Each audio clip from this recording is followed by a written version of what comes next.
Empat saksi dihadirkan dalam sidang kelima kasus dugaan penodaan agama dengan terdakwa Basuki Cahayapurnama.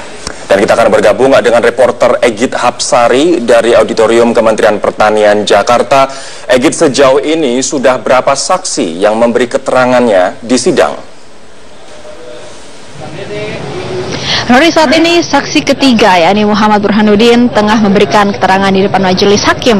Muhammad Burhanuddin ini adalah saksi ketiga karena sebelumnya majelis hakim telah memintai keterangan dari dua saksi, yakni saksi pertama adalah Pedri Kasman, ini merupakan sekretaris dari PP Pemuda Muhammadiyah, kemudian dilanjutkan dengan saksi kedua yakni Irena Handono yang merupakan pendiri dari Yayasan Pembina Mu'alaf Irena Handono, dan ketiga saksi yang sejauh ini dihadirkan dalam persidangan ini merupakan saksi pelapor dan belum memasuki ke tahap persidangan pemberian keterangan oleh saksi fakta. Rory, jika kita lihat latar belakang dari saksi ketiga ini yakni Muhammad Burhanuddin.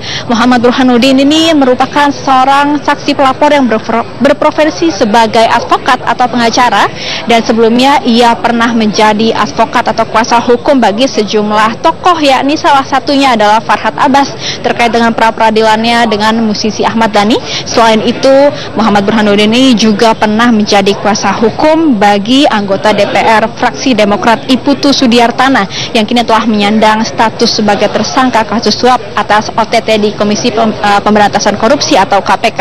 Selain itu, jika kita dapat review saksi kedua, karena Muhammad Burhanuddin ini baru saja memberikan keterangan 1 jam yang lalu, Rory, di saksi kedua tadi, yakni Irena Handono, ada sejumlah poin penting yang juga menarik yang kami catat selama persidangan yang kurang lebih berlangsung selama 4 jam tadi di depan majelis hakim. Irena Handono menegaskan kembali bahwa ia melaporkan Gubernur DKI Jakarta nonaktif Basuki Cahayapurnama karena ia menilai bahwa Ahok telah menistakan agama sebagaimana pernyataan yang mengenai surat Al-Maidah ayat 51 di Kepulauan Seribu pada September 2016 lalu. Dan dalam berita acara pemeriksaannya, Irena Handono juga menegaskan kembali bahwa terlepas dari kata pakai ataupun tidak, ia menilai bahwa Ahok telah menistakan agama yang yakni ayat suci Al-Quran yang notabene adalah agama lain, sehingga ia pun keberatan dengan hal tersebut. Lantas apa yang menjadi dasar dari laporan Irena Handono, Rory? Ia mengatakan bahwa ia sebenarnya pertama kali melihat video dari Ahok sendiri dari WhatsApp, lalu ia kemudian mencari lagi dengan menggunakan situs YouTube atau laman YouTube, dan ia menemukan video berdurasi 48 menit yang ini sebenarnya bukan video penuh atau video asli yang berdurasi sebenarnya 1 jam 48 menit. Namun di sini saat ia memberikan keterangan di depan majelis hakim tadi sempat diwarnai perdebatan antara kuasa hukum Basuki Cahayapurnama dengan Irena Handono, karena kuasa hukum dari Ahok sendiri meragukan validitas dari keterangan Irena Handono lantaran beberapa kali kuasa hukum menanyakan tentang latar belakang dan juga data diri dari Irena Handono, namun berkali-kali pula Irena Handono mengelak dan juga enggan memberikan keterangan mengenai latar belakangnya seperti sekolah dan juga keluarga. Selain itu ada juga sejumlah hal yang dipermasalahkan oleh kuasa hukum Ahok, karena kuasa hukum Ahok ini menilai bahwa dalam keterangannya tadi Irena Handono telah menyebarkan fitnah, yakni tadi Irena Handono sempat mengatakan bahwa saat menjadi gubernur, Basuki Cahayapurnama atau Ahok ini telah merobohkan masjid dan juga telah melarang siswa sekolah untuk mengenakan jilbab, dan hal ini dinilai oleh kuasa hukum Ahok tidak berdasar, dan bahkan kuasa hukum tidak tinggal diam, akan melaporkan keterangan ini ke Polda Metro Jaya dalam waktu dekat. Rory? Egit, dengan Andini di sini, fakta persidangan apa yang diperoleh dari saksi sebelumnya? Ini juga kita lihat dari keterangan saksi pertama, yakni Pedri Kasman yang merupakan sekretaris dari PP Pemuda Muhammadiyah. Ada sejumlah poin juga cukup penting dan menarik yang kita catat, yakni di depan majelis hakim.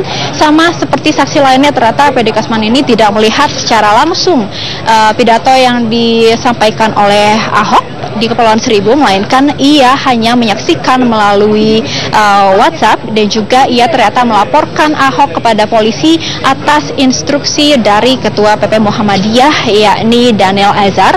Selain itu ada sejumlah fakta persidangan juga yang terungkap dari pemeriksaan saksi pertama, yakni Pedri Kasman ini, yakni ia ternyata melaporkan Ahok sebelum Majelis Ulama Indonesia atau MUI mengeluarkan fatwa penistaan agama.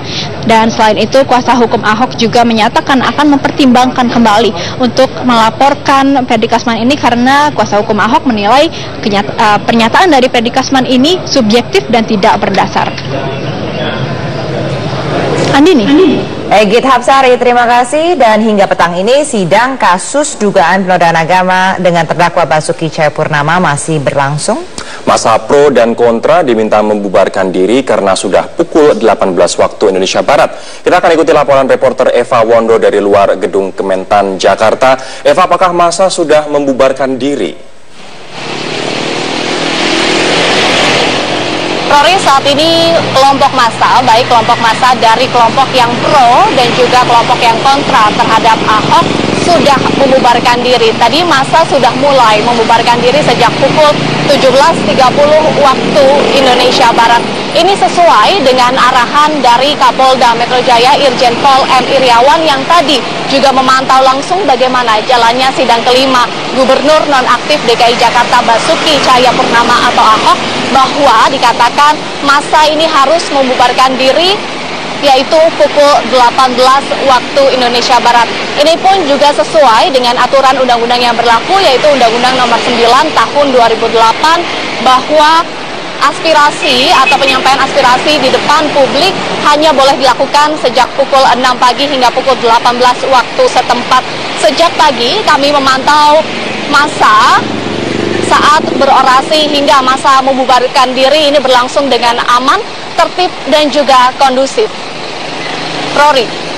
Eva Wondo melaporkan langsung dari depan gedung Kementan di Jakarta. Terima kasih atas laporan Anda. Sidang penistaan agama dengan terdakwa Basuki Cahayapurnama atau Ahok memasuki tahap pembuktian dengan menghadirkan keterangan saksi. Namun kuasa hukum Ahok mempertanyakan kredibilitas kehadiran saksi pelapor pada sidang keempat dan juga kelima di Auditorium Kementerian Pertanian Jakarta.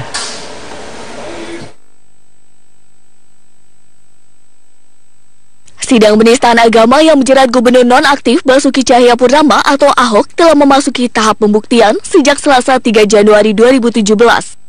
Pada sidang keempat ini dijadwalkan keterangan 6 saksi pelapor, namun dari 6 saksi pelapor hanya 4 orang yang memberikan keterangan di pengadilan, yakni Novel Kaidir Hasan, Gus Joy Setiawan, Muksin, dan Syamsul Hilal. Dalam kesaksiannya, salah satu saksi yang dihadirkan memberikan penjelasan tentang pernyataan Ahok terkait surat Al-Maidah ayat 51. Saksi bernama Muksin ini keberatan karena Ahok tidak memiliki kompetensi dan hak menafsirkan surat Al-Maidah ayat 51. Poinnya kenapa saya melaporkan terdakwa alias Ahok, ya saya katakan dia menghina Al-Quran, menghina kitab suci Al-Quran. Saya pikir di batas-batas itu saja. Selasa 10 Januari 2017, Pengadilan Negeri Jakarta Utara kembali menggelar sidang kelima Ahok dengan agenda keterangan saksi pelapor. Kali ini, dari 5 saksi yang dijadwalkan hadir oleh Jaksa Penuntut Umum, hanya 4 yang dapat memberikan keterangan, yakni Freddy Kasman, M. Burhanuddin, Wilyudin Abdul Rashid Dadi, dan Irena Handono. Sementara Ibnu Baskoro tidak hadir. Kuasa hukum Ahok, Humphrey Jemat pun kembali mempertanyakan kredibilitas saksi pelapor yang dihadirkan Jaksa Penuntut Umum. Untuk BAP yang tidak sinkron ini, ya tentu kita nanti akan meneliti lebih lanjut, ya, apakah dia tidak sinkronnya karena dia pakai itu video yang diunggah oleh Bu Yani. Nah, kalau memang ternyata itu dari Bu Yani, tentu ini menjadi dasar untuk adanya keterangan palsu dia di pengadilan. Akan ada proses hukum terhadap saksi Freddy. Perdebatan kredibilitas saksi pelapor ditanggapi pengamat hukum Iqbal Feliciano. Menurut Iqbal, saksi dalam sebuah kasus tindak pidana terbagi menjadi 3, yakni saksi fakta, saksi ahli, dan saksi korban. Kemudian juga dibagi apakah dia kemudian disebut sebagai saksi korban juga atau saksi pelapor. Pada saat ia mempunyai klasifikasi sebagai saksi korban atau saksi pelapor, ya maka dia bisa menjadi seorang korban atau pelapor, yang kemudian dia bisa menjadi saksi juga.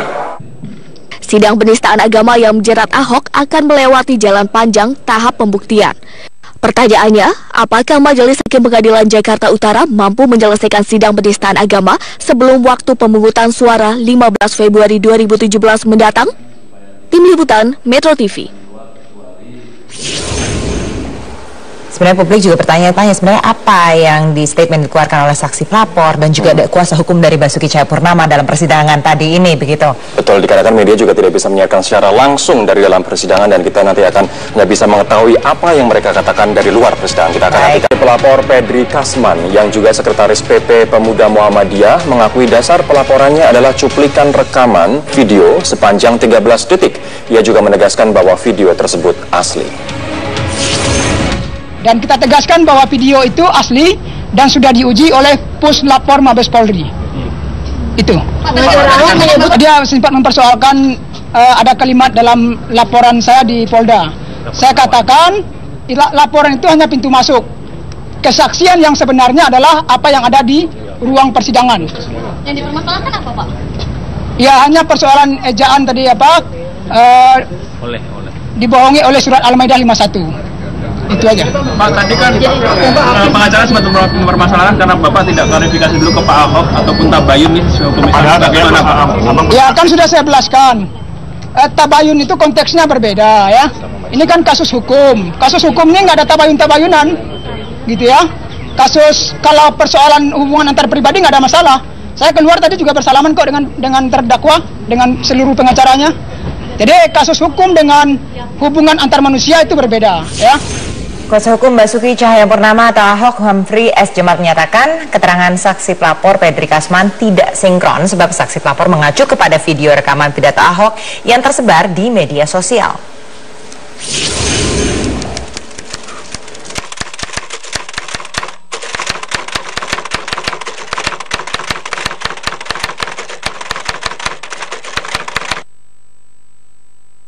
Ditanyakan waktu dia buat laporan itu tidak ada kata pakai, tapi dibohongi oleh Al-Maidah, sedangkan di BAP-nya dia kata pakai. Nah itu dipertanyakan kenapa berbeda antara laporan sama berita acara, tapi dia bilang sama saja.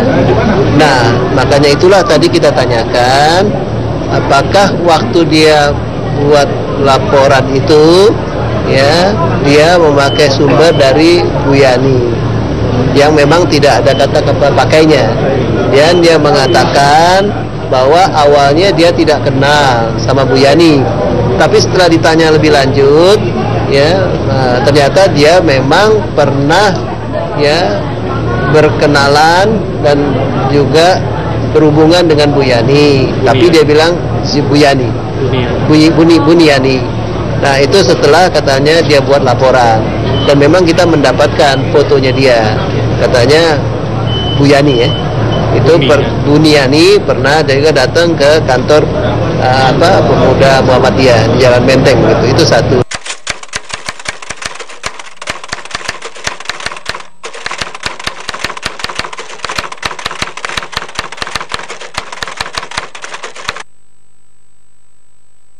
Yang dipersoalkan langsung oleh Pak Ahok itu berkaitan dengan katanya dia bilang dia tidak punya akses ya, karena ditanya apakah dia tidak mau melakukan klarifikasi, dia bilang dia tidak punya akses untuk berhubungan dengan Pak Ahok.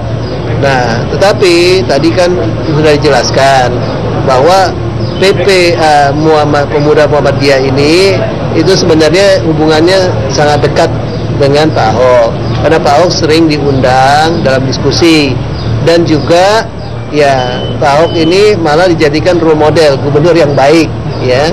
Ya itu dinyatakan sendiri oleh Ketua Pemuda Muhammadiyahnya yaitu Daniel Simanjuntak begitu.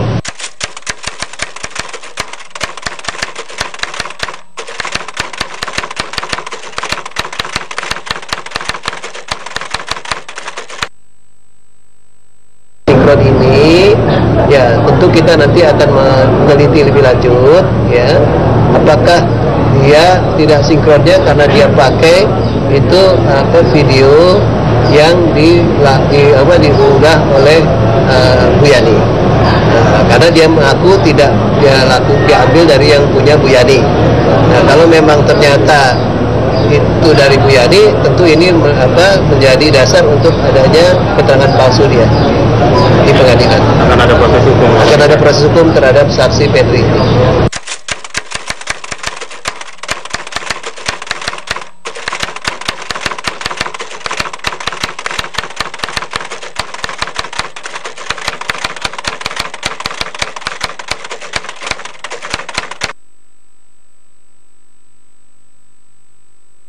laporan ini memang laporan yang hanya melihat ya sepotong aja mengenai soal Al-Maidah.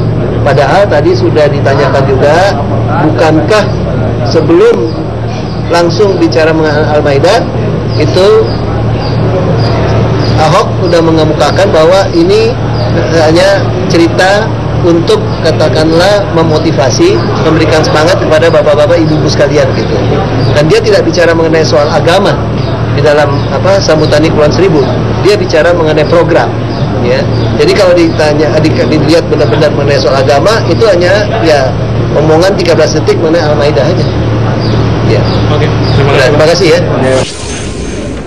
Nah, yang sering menjadi perhatian publik dan juga pertanyaan publik adalah bagaimana suasana psikologi seorang hakim ketika menyidangkan kasus yang besar dan agar dia terhindar dari tekanan massa dan juga opini publik, Andri. Itu sebenarnya tekanannya baik atau buruk juga sih. Ada orang yang karena mungkin pengen melihat jalannya persidangan dan bagaimana melihat hakim ini bisa betul-betul fair begitu ya. Betul. Di mata publik begitu.